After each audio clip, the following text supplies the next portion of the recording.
Telugu Desam party Kadapa జిల్లా పగ్గాలు జమ్మలమడుగు నియోజకవర్గ ఇన్ఛార్జ్ చదిపిరాల భూపేష్ సుబ్బరామిరెడ్డికి ఎట్టకేలకు దక్కాయి.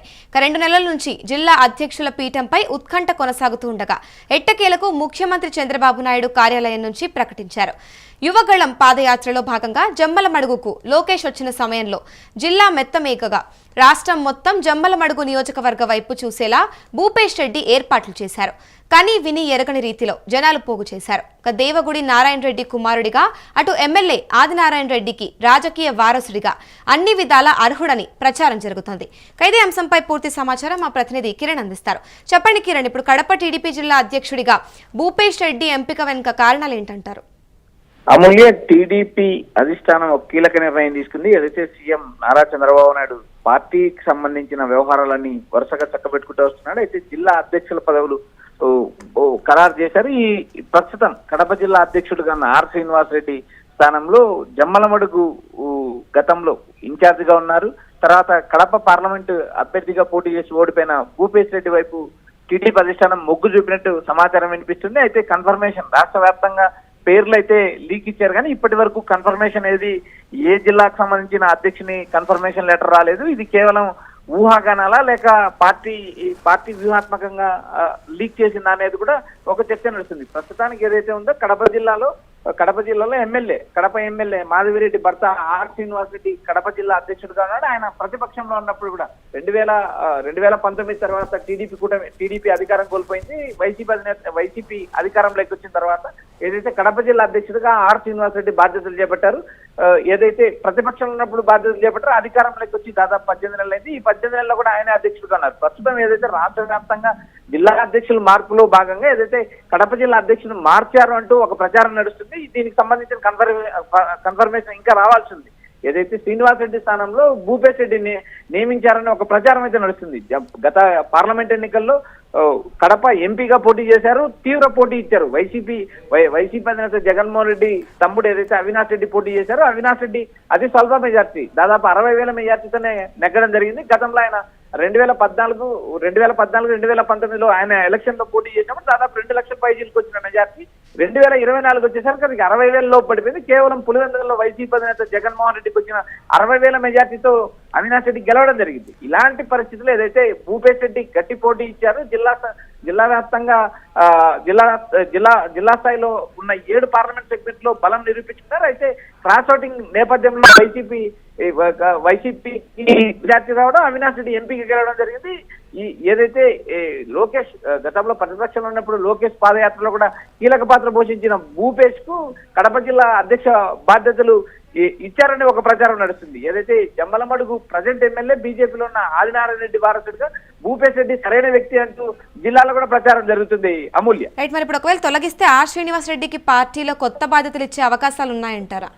అమూల్య, ఇప్పటికే ఏదైతే ఆర్ శ్రీనివాస్ రెడ్డి భార్య ఎమ్మెల్యే కడప ఎమ్మెల్యేగా మాధవిరెడ్డి ఉన్నారు. అయితే ఏదైతే ఆర్ శ్రీనివాస్ రెడ్డిని తప్పిస్తే ఆయనకు పార్టీ పోలిట్ బ్యూరోలో అవకాశం ఇస్తారో లేక మదోపరం ఇస్తారనేది కూడా వేచి చూడాలి. ప్రస్తుతానికి ఏదైతే ఆర్ శ్రీనివాస్ రెడ్డి దంపతులు ఇద్దరు పలు వివాదాలు ఉన్నారు. ఏదైతే కడప ఎమ్మెల్యే మాధవిరెడ్డి దూకుడుతనం జిల్లాలో ఉన్న నేతలను కలవరపరిచింది. అదేవిధంగా పార్టీ అధ్యక్షుడిగా ఉన్నప్పుడు జిల్లా పార్లమెంట్ స్థానంలోని 7 నియోజకవర్గాల ఎమ్మెల్యేలను 7 నియోజకవర్గాల ఇన్ఛార్జీలను కలుపుకోవాల్సిన పరిస్థితి ఉంది. అదేవిధంగా పార్టీని బలోపేతం చేయాల్సిన పరిస్థితి ఉంది. ఇలా ఏదైతే గతంలో 2019 టీడీపీకి అధికారం కోల్పోయిన తర్వాత ప్రతిపక్షంలో ఉన్నప్పటికీ ఏదైతే 2024 ఎన్నికల్లో తన ప్రతిభ చూపించిన పరిస్థితి. ఎందుకంటే కడప పార్లమెంట్ సెగ్మెంట్ లో 7 స్థానాల్లో 5 స్థానాలు టీడీపీ గెలవడం జరిగింది. ఇలాంటి నేపథ్యంలో ఏదైతే భూపేష్ రెడ్డి గతంలో ఎంపీగా త్రుటిలో తప్పైంది. అయితే ఆయన్ను పార్లమెంట్ ఏదైతే జిల్లా అధ్యక్షుడిగా నియమిస్తారని ప్రచారం జరుగుతుంది.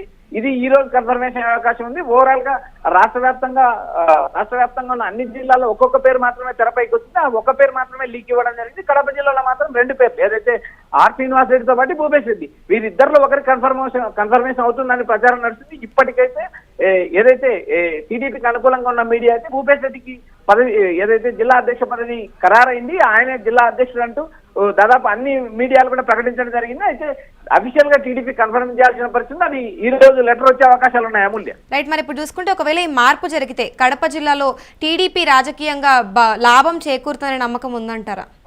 అమూల్య కడప జిల్లా అనేది వైసీపీ అధినేత జగన్మోహన్ రెడ్డి కంచుకోట. ఈ కంచుకోటలో గత ఎన్నికల్లో ఏదైతే జగన్మోహన్ రెడ్డి చేసిన పొరపాట్ల వల్ల దాదాపు ఉమ్మడి కడప జిల్లాలో 10 అసెంబ్లీ సెగ్మెంట్లు ఉన్నాయి. ఈ 10 అసెంబ్లీ సెగ్మెంట్లో 7 అసెంబ్లీ సెగ్మెంట్లు టీడీపీ కూటమి గెలవగలిగింది. కేవలం 3 స్థానాలు మాత్రమే వైసీపీ గెలవగలిగింది. అయితే గత ఎన్నికల్లో దాదాపు 2004 నుంచి వైఎస్ రాజశేఖర రెడ్డి ముఖ్యమంత్రిగా ఉన్న సమయం నుంచి 2024 వరకు దాదాపు 20 సంవత్సరాలు టీడీపీ కడప జిల్లాలో తన అస్తిత్వాన్ని కోల్పోయిన పరిస్థితి ఉంది. అలాంటి నేపథ్యంలో ఏదైతే శ్రీనివాస్ రెడ్డి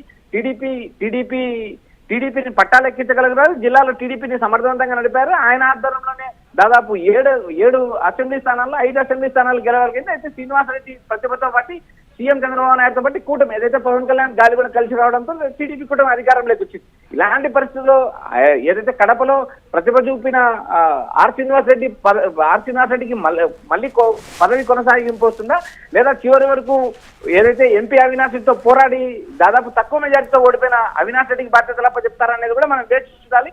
ఏదైతే ప్రతిపక్షం ఉన్నప్పుడు నారా లోకేష్ చేసిన పాదయాత్రలో కూడా భూపేశ్ రెడ్డి కీలక పాత్ర పోషించారు. జమ్మలమడుగు నియోజకవర్గం ఇన్ఛార్జిగా ఉన్నారు. అయితే తన బాబాయ్ ఏదైతే బీజేపీలో ఉన్న ఆదినారాయణ రెడ్డికి బీజేపీ అధిష్టానం టికెట్ ఇవ్వడంతో చివరి నిమిషంలో అసెంబ్లీ టికెట్ మిస్ అయి కడప పార్లమెంట్ పోటీ చేసి అతి స్వల్ప మెజార్టీతో ఓడిపోయినా కూడా జిల్లా స్థాయిలో ఆయన పట్టు నిరూపించుకున్నారని ఒక ప్రచారం జరుగుతుంది. వీరిద్దరిలో ఎవరికి కన్ఫర్మేషన్ చేస్తారా అనేది మరికొద్ది సేపట్లో తేలన్నది.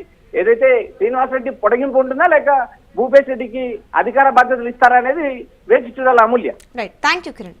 ప్రస్తుతం చూసుకుంటే ఇక ప్రతిపక్షంలో ఉన్నప్పుడు తెలుగుదేశం పార్టీ అధినేత చంద్రబాబు నాయుడు జాతీయ కార్యదర్శి లోకేష్ బాబు ఇచ్చిన ప్రతి కార్యక్రమాన్ని భుజస్కంధాలపై వేసుకుని చిన్న వయస్సులోనే అన్ని విధాల ఎమ్మెల్యే టికెట్కు అర్హుడనే పేరును సంపాదించుకున్నారు.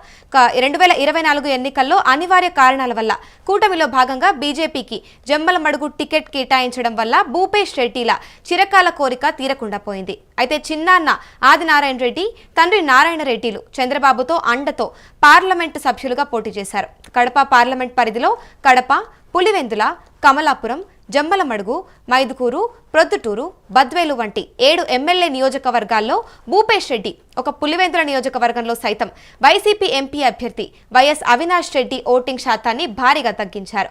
మిగతా నియోజకవర్గాల్లో పై చేయిగా నిలిచి మరొక్కసారి జిల్లా మొత్తం తన వైపు తిప్పుకోవడంలో ముఖ్య పాత్ర పోషించారు.